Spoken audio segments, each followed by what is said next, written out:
Hello everyone, आज म फेरि तपाईँहरूको लागि एउटा माइक्रोसफ्ट वर्डको एकदम सुपर ट्रिक्स लिएर आएको छु, जुन तपाईँहरूले आफ्नो माइक्रोसफ्ट वर्डमा नेपाली टाइपिङ गर्दाखेरि प्रायः जसो फेस गरिराख्नु भएकै नै होला।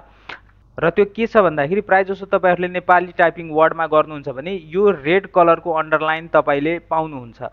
यो प्रायः जसो किन आउँछ भन्दाखेरि माइक्रोसफ्ट वर्डले यो नेपालीको अक्षरहरू नबुझेर यहाँ यसले हामीलाई यसरी रेड कलरको अन्डरलाइन देखाइदिन्छ। So if you want to solve this then please continue to this video. सो हामीले यसलाई हटाउनलाई के गर्नुपर्ने हुन्छ भन्दाखेरि सिम्पली जुन वर्डमा यो रेड कलरको अन्डरलाइन छ भने त्यो एउटा वर्डलाई सेलेक्ट गर्ने एन्ड देन अगेन यहाँबाट रिभ्यू मेन्युमा क्लिक गर्ने। त्यसपछि फेरि यहाँबाट तपाईँले एउटा अप्सन देख्नुहुन्छ प्रुफिङ ट्याब। यो प्रुफिङ ट्याबमा यहाँ एउटा अप्सन छ spelling and grammar. Spelling and ग्रामरमा क्लिक गर्नुहुन्छ भने अनि त्यसपछि फेरि यहाँबाट एउटा ड्यासबोर्ड आउँछ।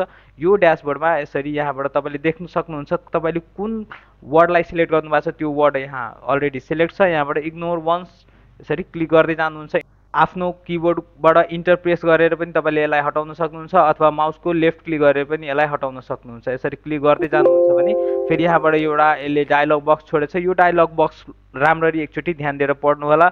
यहाँ के लेखिरहेको छ भन्दाखेरि word finish checking the selection, do you want to continue checking the reminder of the document भने यस अफकोर्स हामीले अझै चेक गर्ने हो भने यसमा क्लिक गर्ने एन्ड देन इग्नोर वान्स। सो यसरी अनि त्यसपछि फेरि लास्टमा यसले एउटा अझै डायलग बक्समा हामीलाई मेसेज छोड्छ the spelling and grammar check is complete. So यसलाई ओके गर्ने। सो तपाईँहरूले हेर्न सक्नुहुन्छ यहाँबाट अघिको त्यो जति पनि रेड कलरको अन्डरलाइन थियो त्यो सबै अन्डरलाइनहरू हटिसकेको छ।